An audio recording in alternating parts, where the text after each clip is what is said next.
भी तैनात की गई हैं। पुलिस महकमे ने एसडीआरएफ की 2 टीमों को थानों, चौकी और चेक पोस्ट पर सैनिटाइजेशन करने का जिम्मा दिया है। ये टीमें पूरी जिले में पुलिसकर्मियों को सुरक्षित करने में जुटी है। पुलिस उपाध्यक्ष RS रौतेला ने कहा है कि कोरोना संक्रमण की रोकथाम के लिए पुलिस जगह जगह गाड़ियों और यात्रियों की चेकिंग कर रही है। ऐसे में तमाम चेक पोस्ट और चौकियों में संक्रमण का खतरा बना हुआ है, जिसे देखते हुए एसडीआरएफ की 2 टीमों ने सैनिटाइजेशन का जिम्मा दिया गया है।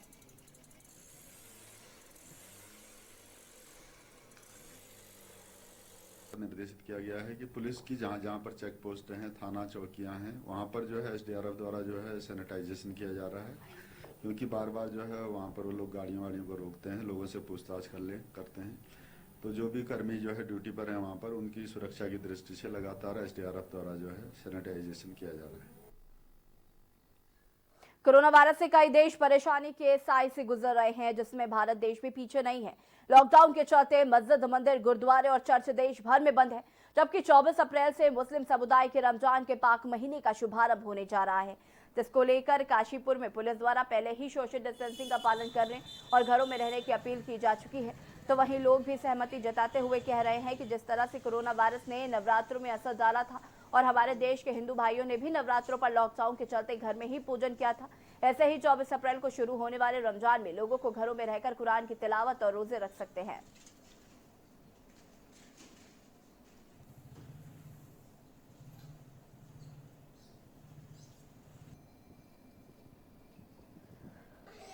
रमज़ान आने वाले हैं, सभी को अपने घरों में रहकर रमज़ान रखने हैं और नमाज पढ़नी है। हिंदू भाइयों ने भी नवरात्र निपटे हैं, बहुत शालीनता से, बहुत स्थिति की नाजुकता को समझते हुए, मौके की नज़ाकत को समझते हुए घरों में रहकर के उन्होंने अपना पूरा त्यौहार मनाया। मैं अपने मुसलमान भाइयों से अपील करना चाहता हूँ कि रमज़ान के महीने में सारी इबादतें, चाहे वो तरावी हों, चाहे आपको रोज़े हों, सबको घर बैठ के रखा। हिंदुओं ने भी जब नवरात्रि आई तो घर ही पे रहकर पूजा की, और मुसलमानों से भी ख़ास तौर पे ये चाहूँगी कि रमज़ान का महीना है तो घर पे ही तरावी, नमाज और अपनी जो भी तस्बीह और नमाज करनी है वो घर पे ही रह के करें, क्योंकि हमें वज़ीर आज़म का अपना इस धार्मिक अनुसार भी हमें उनका कहना मानना है। और जहां एक तरफ लोग कोरोना वायरस जैसी संकट की घड़ी में अपने घरों में कैद हैं, तो वहीं पुलिस प्रशासन लगातार लोगों को लॉकडाउन का पालन कराने के लिए दिन रात अपने कर्तव्य का पालन कर रहे हैं।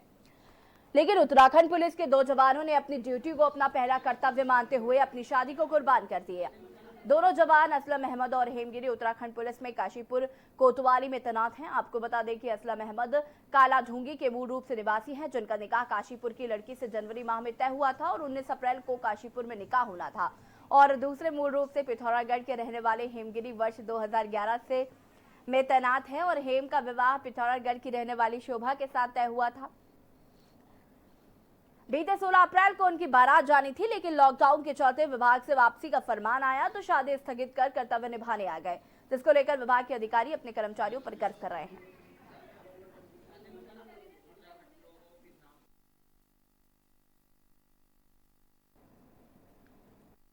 हमारे 2 कांस्टेबल हैं, असलम अहमद और हेमगिरी। इनकी शादी होने वाली थी, लेकिन इन्होंने अपने कर्तव्य को, अपनी ड्यूटी को प्राथमिकता पे रखते हुए अपनी शादी को पोस्टपोन किया है। विभाग के लिए ये लोग बहुत कर रहे हैं। हमारी वैसे भी पुलिस फोर्स फ्रंट लाइन पे है इस समय, तो उनको जितनी भी हौसला अफजाई की जाए और उनका धन्यवाद दिया जाए वो कम है। और ऐसे हमारे बहुत से कांस्टेबल हैं, सब इंस्पेक्टर्स हैं, जिनकी शादियां होनी थी इस सीज़न में, लेकिन सब के सब ने पोस्टपोन कर दिया है। इस देश में महामारी फैली कोरोना नाम की, तो हम सबको पहला फर्ज है हम उस कोरोना महामारी से निपटना है। तो इस कोरोना महामारी से निपटने के चक्कर में तो हमने अपनी शादी जो वो पोस्टपोन की।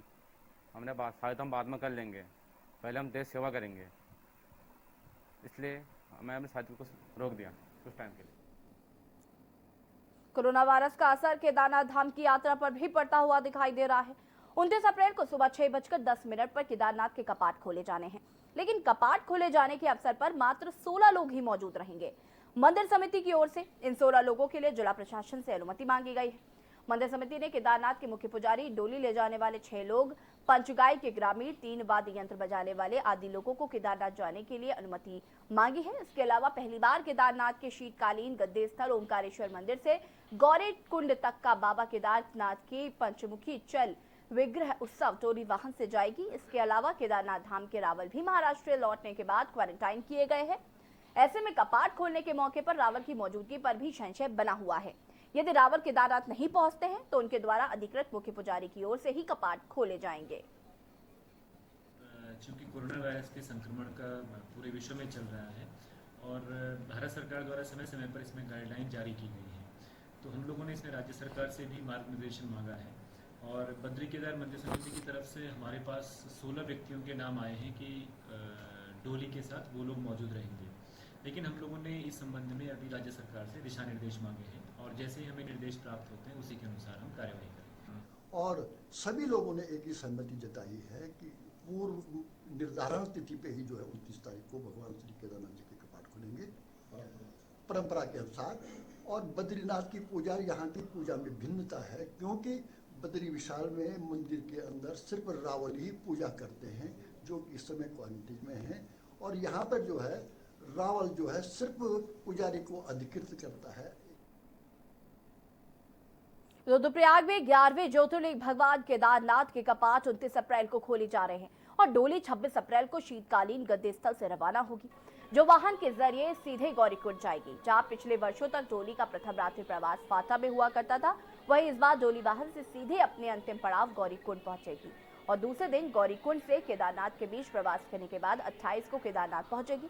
आपको बता दें कि कोरोना वैश्विक महामारी के कारण देश में लॉकडाउन चल रहा है, जिस कारण मठ मंदिरों में दर्शनों पर रोक लगाई गई है। सरकार की ओर से नियम लागू किए गए हैं कि मठ मंदिरों में पुजारी पूजा अर्चना करेंगे, लेकिन कोई भी श्रद्धालु दर्शन करने नहीं जाएगा।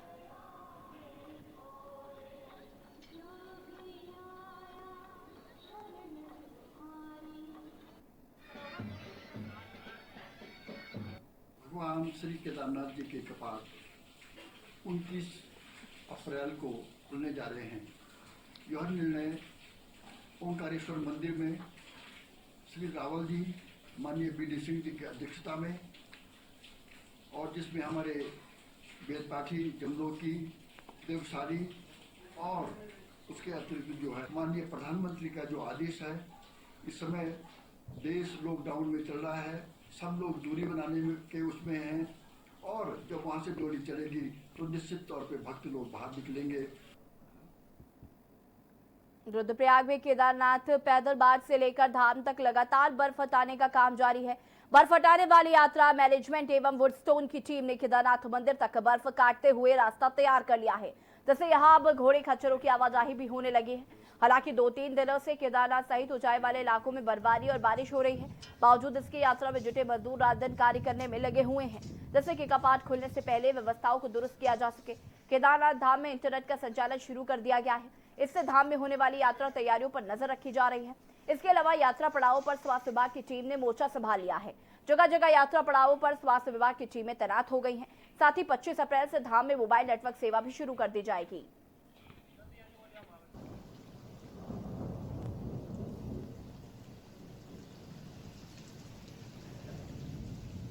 हम लोगों ने केदारनाथ तक का मार्ग पूरी तरह से खोल दिया है और घोड़े खच्चर की भी आवाजाही वहाँ शुरू हो गई है। विद्युत व्यवस्था वहाँ पर हम लोगों ने सुचारू कर दी है। जो हमारा इंट्रानेट नेटवर्क है, जिसके माध्यम से CCTV कैमरा और अन्य नेटवर्क चलते हैं, वो भी वहाँ पर आज शाम तक सुचारू हो जाएगा।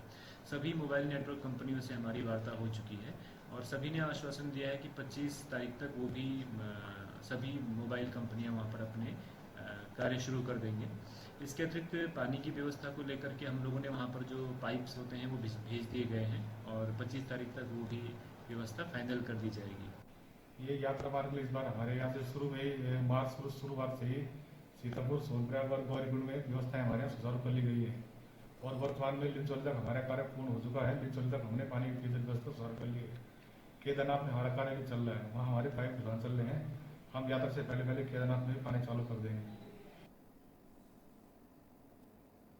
रुद्रप्रयाग में 29 अप्रैल से शुरू हो रही केदारनाथ धाम की यात्रा को लेकर पुलिस प्रशासन ने भी तैयारियां शुरू कर दी है। केदारनाथ धाम से लेकर विभिन्न यात्रा पड़ावों पर स्थित थाना और चौकियों के लिए फोर्स भेज दी गई है।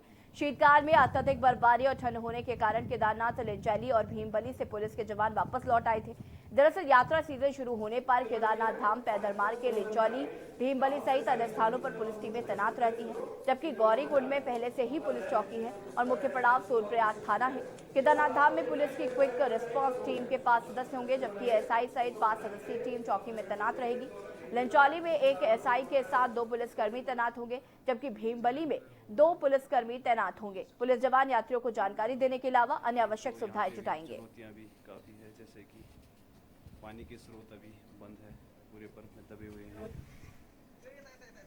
केदारनाथ चौकी की फोर्स, लिंचौली चौकी की फोर्स, भीमबली और जंगल चिट्टी की फोर्स यहाँ से रवाना हुई है।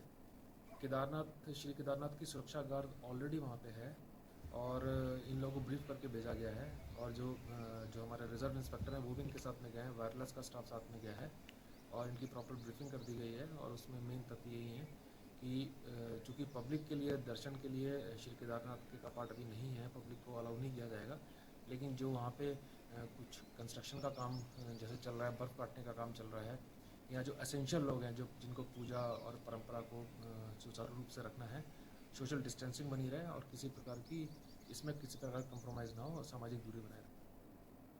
और अब वक्त हो गया छोटे से ब्रेक का, जल्द हाजिर होंगे।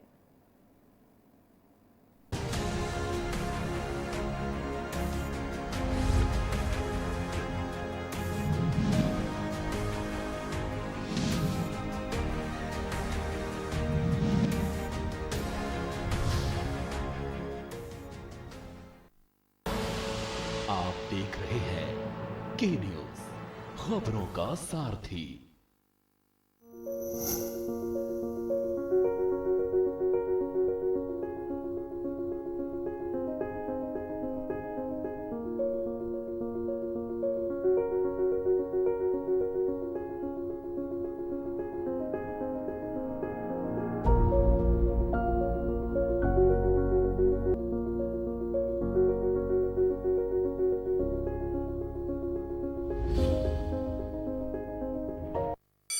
Mount Litra Z School, Unnao, #1 in academics, #1 in sports, best teachers, best result, smart classroom, best transport facility, world class infrastructure के साथ Mount Litra Z School, Unnao।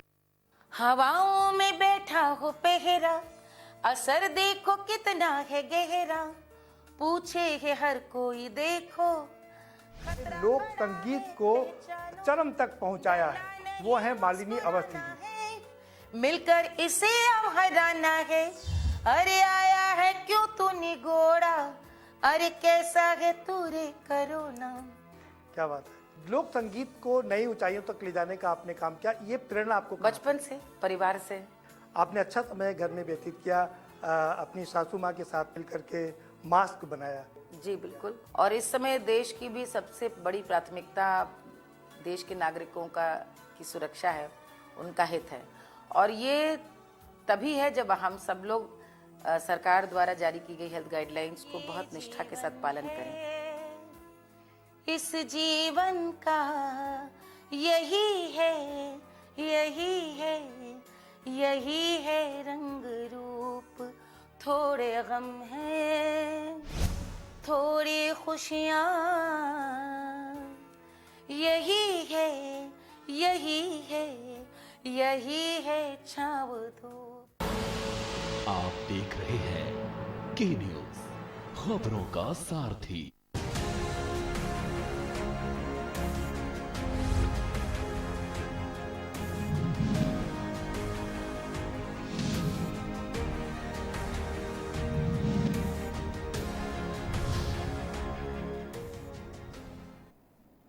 Break के बाद आपका स्वागत है। रुड़की के लक्षर कोतवाली क्षेत्र अंतर्गत सेठपुर गांव में मामूली सी बात को लेकर भतीजे ने चाकू से गोदकर चाचा की हत्या कर दी। घटना को अंजाम देने के बाद आरोपी मौके से फरार हो गया। मामले की सूचना मिलने पर एसपी देहात पुलिस बल के साथ मौके पर पहुंचे और मामले की जांच पड़ताल शुरू कर दी। वहीं एसपी देहात स्वप्न किशोर ने बताया कि मामले का आसुनी को लेकर भतीजे ने अपने चाचा की हत्या कर दी। मामले की जाँच की जा रही है और शव को पोस्टमार्टम के लिए भेजा दिया गया। कोतवाली लक्षर क्षेत्र अंतर्गत सेठपुर गांव में एक भतीजे के द्वारा अपने चाचा की बेहद सामान्य सी बात पर विवाद होने के कारण हत्या कर दी गई है।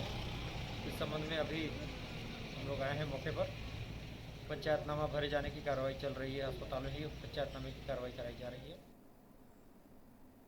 हल्द्वानी में कोरोना वायरस संक्रमण के तहत सुशीला तिवारी चिकित्सालय को कोविड-19 विशेषज्ञ अस्पताल के रूप में विकसित किया जा चुका है। सुशीला तिवारी अस्पताल में आने वाले रोगियों का इलाज स्थानीय बेस चिकित्सालय में किए जाने की व्यवस्था जिलाधिकारी समिन बंसल ने कर दी है। बेस अस्पताल से अत्यधिक गंभीर मरीजों को जन स्वास्थ्य की सभी सुविधाएं देने के लिए शहर के 6 निजी चिकित्सालय जिलाधिकारी द्वारा पहले ही अधिग्रहित किए जा चुके हैं। निजी चिकित्सालयों में चिकित्सा सुविधाएं देने के लिए जिलाधिकारी बंसल ने शिविर कार्यालय में समीक्षा की। जिलाधिकारी ने बताया कि अधिग्रहित किए गए सभी 6 चिकित्सालय में नोडल अधिकारी तैनात किए जाएंगे। प्रत्येक नोडल अधिकारी के साथ एक चिकित्सा अधिकारी भी रहेंगे और उन्होंने मुख्य चिकित्सा अधिकारी डॉक्टर भारती राणा को निर्देश दिए हैं कि वे सभी अधिग्रहित निजी चिकित्सालयों में नोडल अधिकारियों की तैनाती का आदेश तत्काल जारी करें।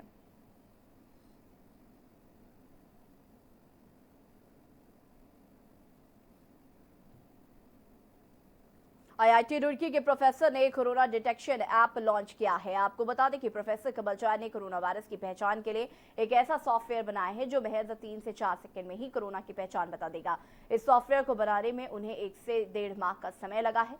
वहीं प्रोफेसर कमल जैन का दावा है कि कोरोना टेस्ट करने के लिए व्यक्ति का एक्सरे इस सॉफ्टवेयर में लगाकर ये सॉफ्टवेयर महज 4 सेकंड में कोरोना की पुष्टि कर देगा। यही नहीं, पूरे शरीर में कौन सी जगह इफेक्ट हुई है और उसके बाद कोरोना हो, इस बात की जानकारी भी देगा। कि वहीं आईआईटी प्रोफेसर कमल जैन की माने तो ये सॉफ्टवेयर इस महामारी में बड़ा महत्वपूर्ण साबित होगा।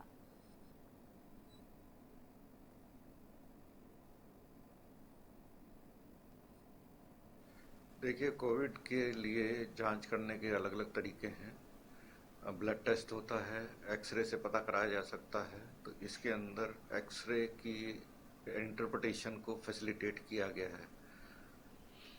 तो इसके अंदर एक जो इमेज है, एक्सरे इमेज है, उसको लोड कर दिया जाता है और ये डीप लर्निंग से एनालाइज करके बताता है कि इसमें कौन सी डिसीज़ है, कोविड है या और कोई डिसीज़ है, उसको एनालाइज करके बताता है। देखिए, एक्सरे के अंदर कुछ टाइम के बाद कोरोना मरीज में कुछ सिम्टम्स आ जाते हैं, जिसको डॉक्टर जो उसके लिए जानते हैं इसको, वो पता कर सकते हैं। तो ये उसी ट्रेनिंग करके डॉक्टर का ही काम कर रहा है, जो कि बिगर डॉक्टर के बता सकता है और डॉक्टर के लिए भी इसके लिए एडवांटेजेस है। सरकार कोरोना संकट से निपटने के लिए हर संभव प्रयास कर रही है, लेकिन अन्य प्रदेशों से कोटद्वार में आए मजदूर अपने घर जाने को व्याकुल हैं, अपने परिवार से मिलने को बेचैन हो रहे हैं। मजदूरों का कहना है कि साहब, हमें कोरोना से डर नहीं लगता, हमें भूखे मरने से डर लगता है। देखिए इस रिपोर्ट को। हमें कोरोना से नहीं डर है, कोरोना से नहीं डर है, बल्कि हमें भूखे रहने से डर है। हम अपने बच्चे में, अपने परिवार में रहेंगे। हाथ जोड़ कर कहते हैं हमको घर भिजवाया जाए, है अपने परिवार में चले जाएंगे तो आधे पेट भी खा कर जी लेंगे हम। साहब, हमें कोरोना से डर नहीं लगता, हमें भूखे मरने से डर लगता है। जब हम भूखे ही मर जाएंगे तो कोरोना होने और नहीं होने से क्या फर्क पड़ता है। हमें सरकार हमारे गांव तक पहुंचा दे और हमें कुछ नहीं चाहिए। यदि हमें सरकार द्वारा नहीं छोड़ा जाता है तो हम खुद ही अपने गांव चले जाएंगे, चाहे हमें पुलिस मारे या जेल में डाल दे। लेकिन अब हम यहाँ नहीं रह सकते। ये दर्द उन मजदूरों का है जो अन्य प्रदेशों से कोटद्वार में रोजी रोटी के लिए काम करने के लिए आए हैं। मजदूर सिर्फ और सिर्फ अपने घर जाना चाहते हैं। अपनी गुहार लगाने के लिए मजदूर थाने और तहसील के चक्कर काट कर परेशान हो चुके हैं, लेकिन उनकी बात सरकार तक नहीं पहुंच पा रही है। मजदूरों का कहना है कि प्रशासन द्वारा हमें खाना तो उपलब्ध कराया जाता है, लेकिन उससे हमारा पेट नहीं भर पाता है। हम यहाँ परेशान हो रहे हैं और हमारे बच्चे घर पर परेशान हो रहे हैं। ऐसे में हम अब करें तो क्या करें? हमको घर भेजते सरकार, हमारे बच्चे बीवी सब परेशान है, घर पे रो रहे हैं सब। खेत नहीं कटा है, माँ बीमार है, कैसे रहेंगे हम लोग बताइए? ऐसे थोड़ी होता है कोई, है हमको भी घर भिजवाया जाए। हम हाथ जोड़ कर कहते हैं हमको घर भिजवाया जाए, है अपने परिवार में चले जाएंगे तो आधे पेट भी खा कर जी लेंगे हम। लेकिन हम यहाँ नहीं रह पाएंगे, हम जी नहीं पाएंगे यहाँ, है हमको भेजिए, किसी तरह से घर भेजिए हमको। हम लोग यहाँ से घर जाना चाहते हैं, जैसे हर प्रदेश से सरकार व्यवस्था कर रही है, उसी तरह से हमारा व्यवस्था किया जाए। हम अपने घर जाएंगे, हमें कोरोना से नहीं डर है, कोरोना से नहीं डर है, बल्कि हमें भूखे रहने से डर है। हम अपने बच्चे में, अपने परिवार में रहेंगे। हम 14 तारीख तक इंतजार किया, पहले तो लगा 22 मार्च से, फिर बोले 31 को ख़त्म होगा, फिर 14 को बढ़ाया गया, फिर 30 को बढ़ाया गया। वहीं दूसरी ओर प्रशासन द्वारा कहा जा रहा है हमें सरकार से अभी तक कोई भी ऐसी गाइडलाइन प्राप्त नहीं हुई है जिसके आधार पर हम अन्य प्रदेशों से काम करने के लिए आए मजदूरों को घर छोड़ने की व्यवस्था करें या उन्हें घर जाने की परमिशन दे दें। हैं, बड़े ही हैं, मिस्त्री हैं और उनका संबंध मूलतः यूपी के विभिन्न जनपदों से है। तो लेकिन चूंकि सरकार ने भी इस तरह से किसी भी मूवमेंट की अनुमति का कोई निर्देश हमें अभी तक प्राप्त नहीं है, तो लिहाजा वो जहाँ पर हैं उनको वहीं पर रहने की सलाह देते हुए उनके लिए जो बेसिक नीड्स उनकी फुलफिल करते हुए जो हेल्प गवर्नमेंट की तरफ से दी जा सकती है वो उनको प्रोवाइड की। एक तरफ सरकार कोरोना संकट से निपटने के लिए भरकस प्रयास कर रही है, तो वहीं दूसरी ओर मजदूरों की अपने परिवार से मिलने की बेचैनी भी जायज है। अब देखना होगा कि अपने परिवार से मिलने को बेचैन इन मजदूरों की गुहार कौन सुनता है। कोटद्वार से के न्यूज के लिए गिरीश तिवारी की रिपोर्ट।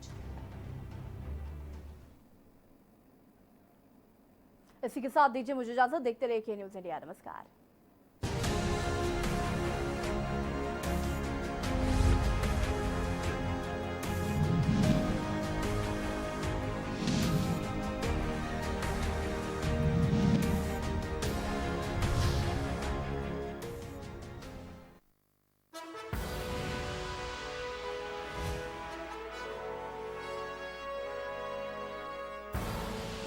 आप देख रहे हैं के न्यूज, खबरों का सारथी।